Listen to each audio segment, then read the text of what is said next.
Big Safety Podcast with Vance and Bart. It's a trap. There's no comfort fitting in a fake safety that no one believes in.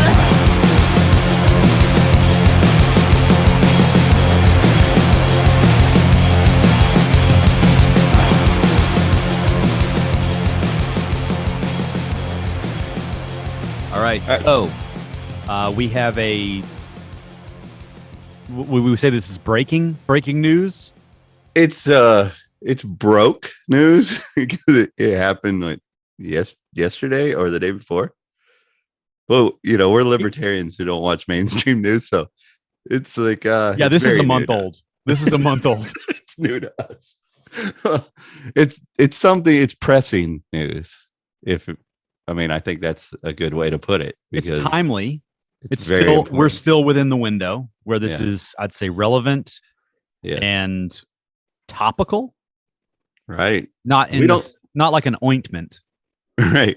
We don't do a lot of current events on this show. I think we talk a little bit more broad, but this one we both felt was worth just getting out right away and saying this is bad. We need to be against this openly and outspoken about it, because there's still a window that we could make this wildly and unpopular and stop it from happening.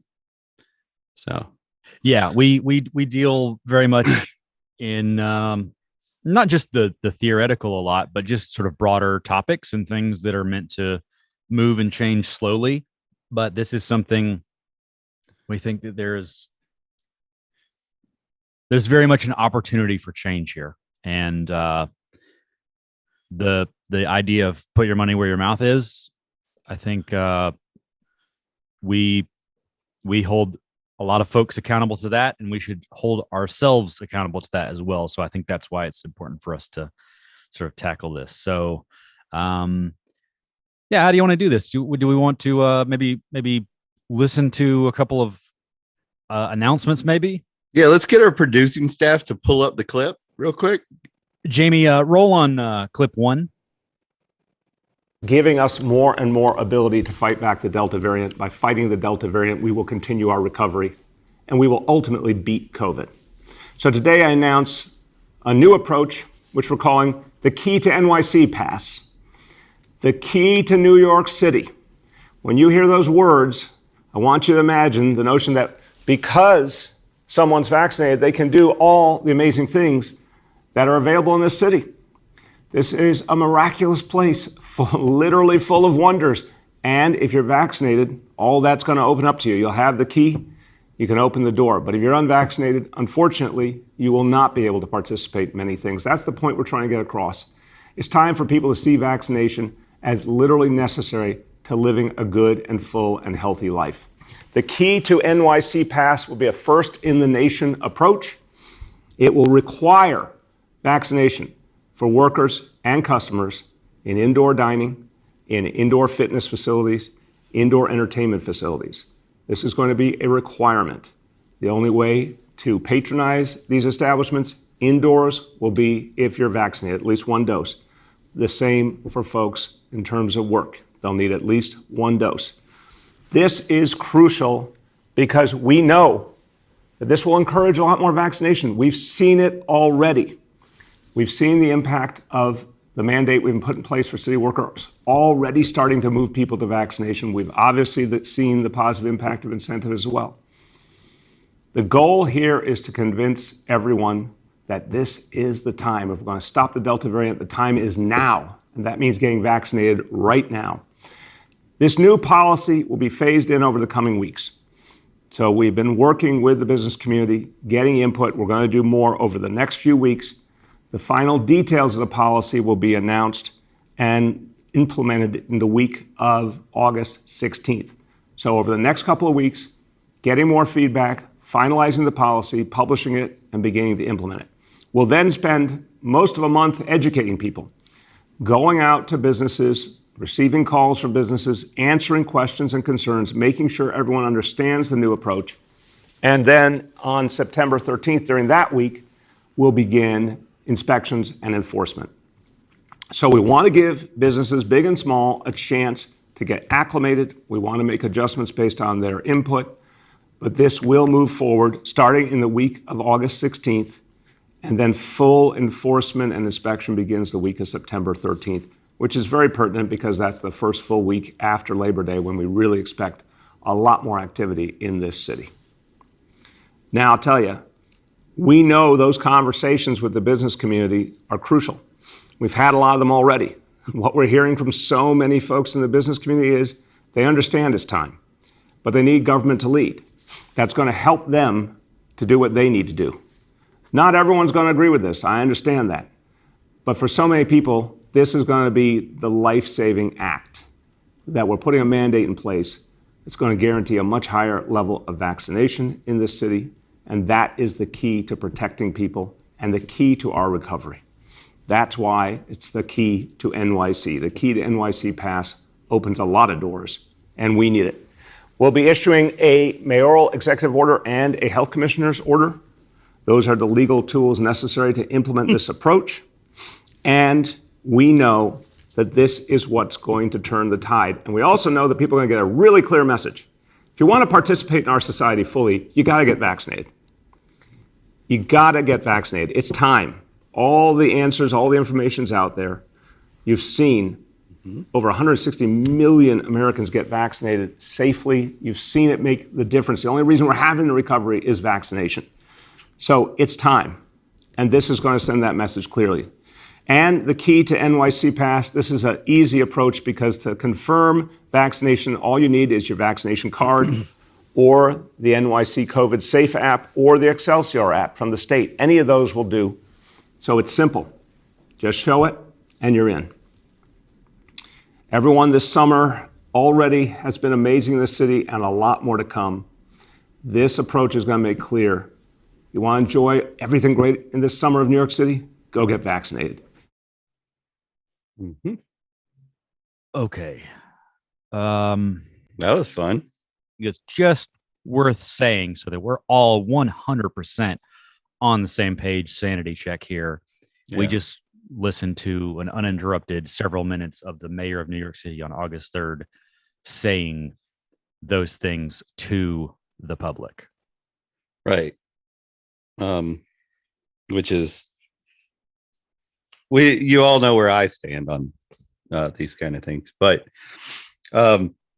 so we all, this is pretty widely known that people are fleeing New York at a very rapid pace for places that have a little more freedom in movement and whatnot.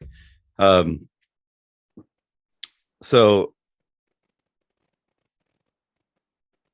I think it's fair to point out that he's not incentivizing, where he says incentives to get the vaccine. It's not an incentive. He's taking something away from you that you already had and then offering to give it back if you do what he says. So that's not an incentive in my, I feel like incentives are positive things, whatnot, as opposed to like punishments or stealing. I think it's more of a ransom than anything, than an incentive. But besides that, if we really thought about this issue and say I am on the side of figuring out how to make people get a vaccine that they don't really want, in a place like New York that has extremely high state taxes, I think the right that would help the people who supposedly are just too dumb or don't know to get it, help them in multiple ways, like getting the vaccine that will supposedly save their life, even though they say it doesn't help against the Delta variant. But it would be tax breaks. Why would you not just say, hey, if you get the vaccine in New York as a New York citizen, you don't pay state taxes for X amount of years? I think that would be, we're talking about giving bailouts to people, businesses going under, things like that. I think that would be a huge benefit to the businesses that are already going to suffer because people aren't going to come to New York because of that. And it would probably stop people from leaving New York as fast because of the state tax. I know they're going to places that don't even have state taxes or whatever, but there would be less of that incentive for them to leave New York.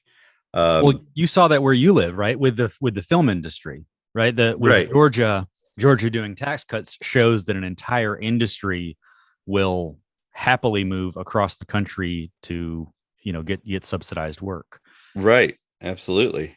And then, just to reiterate, the CDC, most of the experts are saying now that the Delta variant does spread between vaccinated people. People who are vaccinated are getting it. They're saying that they're not getting it as bad, but they're stating that from the numbers from like 3 months ago when the Delta variant wasn't here. The numbers they're using to say that are from 3 months ago poll when less of us were vaccinated and the Delta variant wasn't here. So like, of course, less people with the vaccine got it when only a few of us were vaccinated in the country anyway. Right. So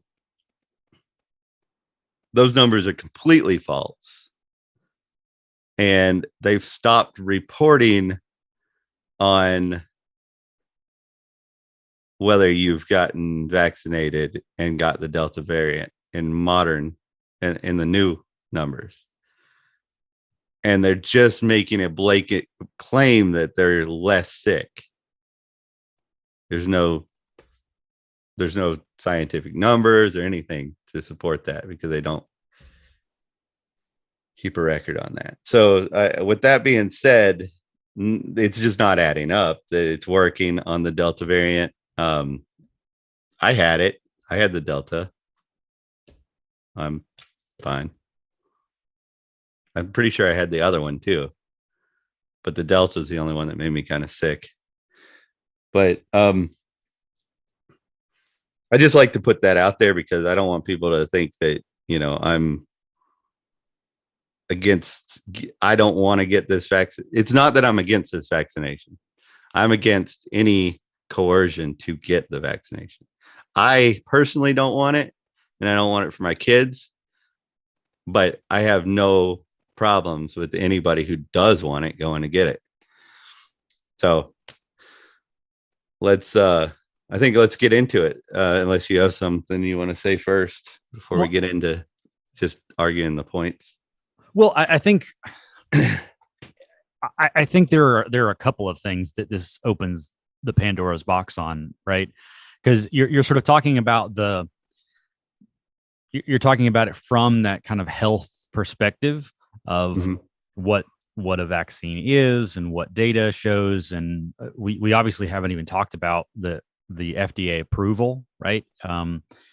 Because here's what frightens me a little bit is that this is obviously not FDA approved because this is a Trump vaccine, right? We've quickly forgotten that this was Trump who pushed these vaccines forward, and Trump who, under an emergency order, was it Project Warp Speed or something like that? He's rushing through the approval of these vaccines. So these are the same vaccines that Trump put through. And while we have gotten him out of office, I think, those lingering effects are still there. So for something that's not even approved, that's sort of on the health side. But just on the policy side, another thing that I think is worth talking about from like health and policy and separating kind of the state from your health is what happens in the hands of those business owners who are like, transphobic or, against the that community, right? Like when people are subjected to policies based on disclosing your health or disclosing things about your life, how would that be different if I'm a business owner who is now, you know, keeping someone out of my business because I want them to disclose whether they're on hormone replacement therapy. When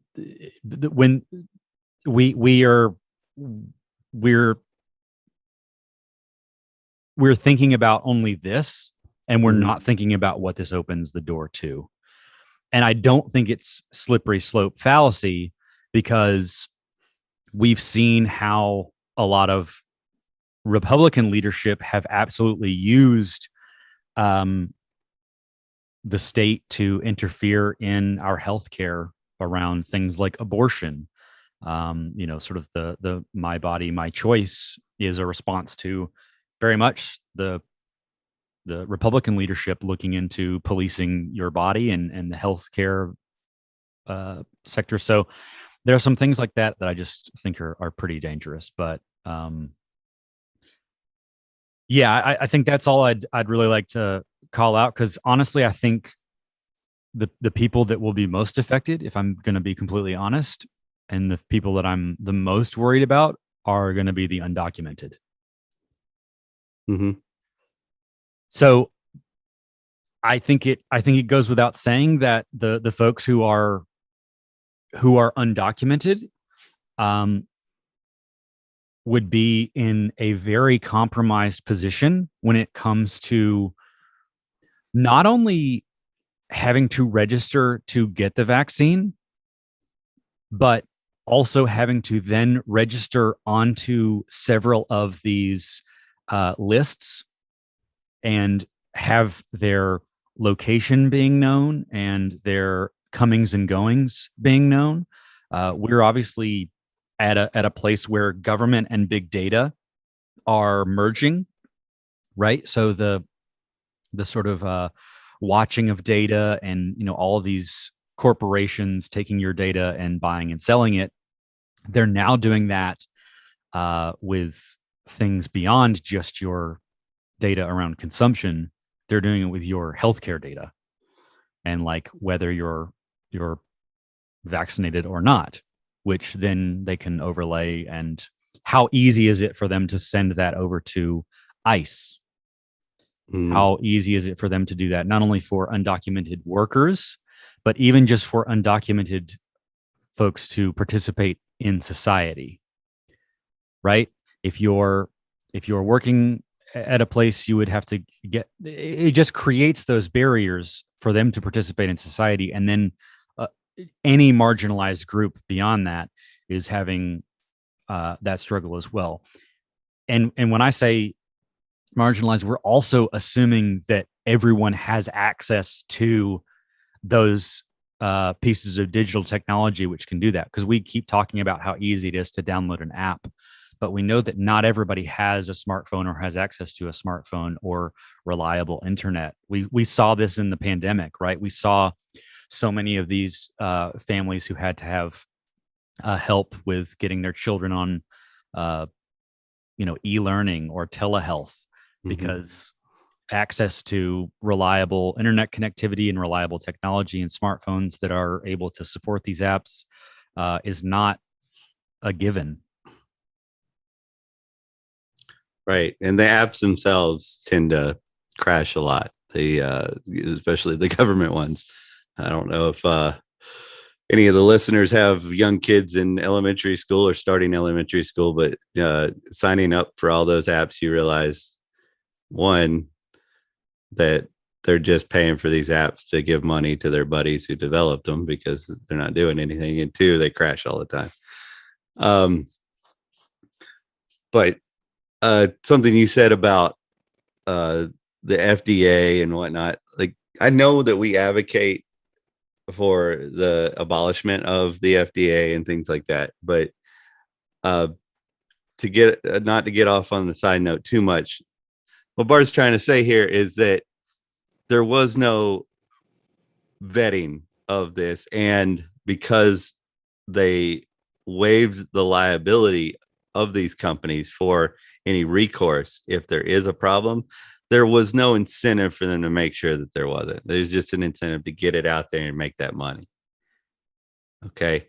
When we say we want to get rid of the FDA because it kills people, we say that knowing that there's other options out there, like what we have today with electronics UR label. That's a private company that's very well respected, has a very good track record. Therefore, if you have a UR label on your electronic piece of equipment, you're pretty damn sure that it's not going to catch fire and burn down your house, because they can't have that, because they would lose their credibility as a private company, and then people wouldn't pay to have their stuff tested by them. That's a completely different way than the FDA works. Okay. So we're not saying that because these weren't vetted by the FDA, that we're saying that it's right. The FDA is a good thing. We're just saying, remember this, that it's not vetted by anybody and the liability is waived. Well, they're what we have, right? We can talk about the viability and feasibility and economics around the FDA all day, but that's I think a different conversation is what you're saying, right?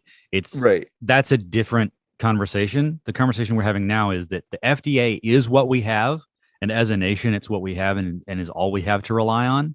And if we're going to rely on anything, they're who we have. So at the very least, let's go through the channels we have established.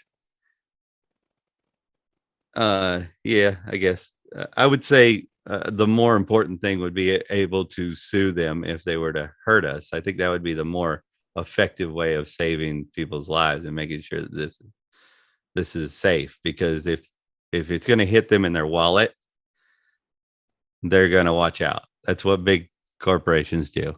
But if it's not going to hit them in their wallet, there's a lot of people out there that can say, let's move forward.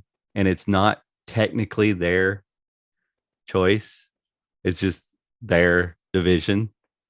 So when the people start dying, but their numbers start going up, it's like that person's a little disconnected from the fact that they killed that person. It's so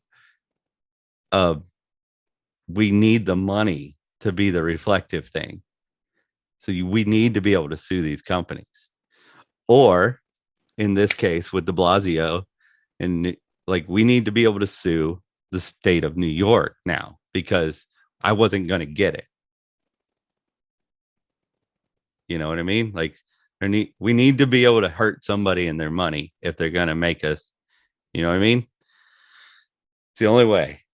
But let's hope that we can get this make this wildly unpopular, and it just doesn't happen. So, well, and we are talking about two different things, right? Yeah. Like we're talking about one being the safety of the vaccine itself, yeah, right? Which I think resonates with a lot of folks. But I know a lot of my friends, a lot of my colleagues who are very, very pro-vax and very much spiteful of the anti-vax movement.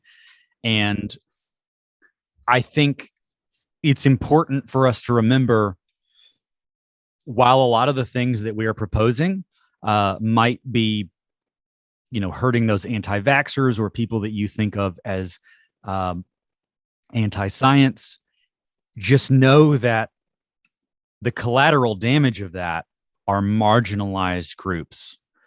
When we fight for these people who are marginalized, who are at these sort of intersectional folks who are on the fringe, they are hurt more than anyone. And I can understand the response, which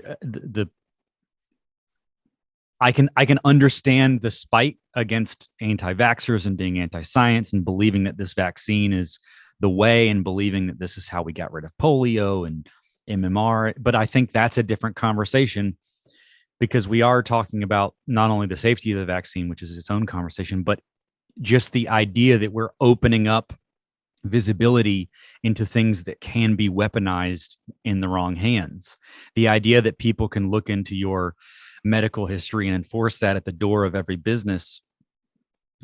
It's not unreasonable to believe that we now are preventing undocumented workers and undocumented people within our society from going into grocery stores to get food, from going into pharmacies to get medicine. That is where this could quickly devolve to. And we are thinking about New York, and we're thinking about where that could go. But think about what this precedent of a policy could do in some of these places in the South, where we have some very, very conservative leadership who could take this and run with this in a very different direction. And that would be my warning to everyone is while I think we do want to, do right by everyone, let's just make sure we're not throwing the baby out with the bathwater. Yeah, I think it's important to remember that we all have our ways of life that we want to have, we want to live. And we've gotten to a place in society where instead of living the life that we want to live, we listen to the TV and we try to force other people to live the way that we want to live. And we think that we're fighting back for our way of life, but all we're doing is giving the other side a tool to use against us later, whichever side you're on. I think that we need to forget about government being the answer to our social problems, because all it does is divide us further. I know that I have friends on that lean left, Bart, for example, and plenty of others, and I have friends that lean very right. And because I don't advocate for somebody to make them do something by the threat of violence, we get along very well, even with opposing, ways of life, lifestyles, or whatever. And I think people need to get back to that. It wasn't always this divided in everything as I grew up, and it is now. And it's because we are advocating for every little portion of your life. We're saying the government should stop people from doing this or make people do that. And it shouldn't be that way at all. It should, like I said, if you want to get this vaccine, get it. It's not stopping the spread, according to the experts right now. Even the experts who want to say it is, the ones who were denying it when it wasn't. But if you feel like that's the best way to go for you, like, absolutely, let's do it. I don't feel that way for me and my family. Okay. And it's not my responsibility to make you feel better at the detriment of my health. So quit doing that, because you're going to put something onto you and your family that you don't want. When you give a group that much power, what happens when, we had Donald Trump, and, what if he was as bad as the news said he was? And he had this power.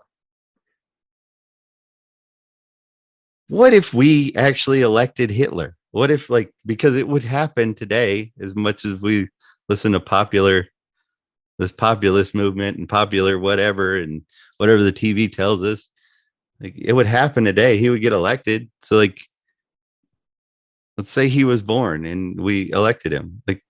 What happens if he has this power? And he got that power. That was what happened. If you're reaching for that power against somebody to have their medical information and to force them to do things with their body that they don't want to do, you're not doing it for good reasons. There's no reason to do it for good reasons.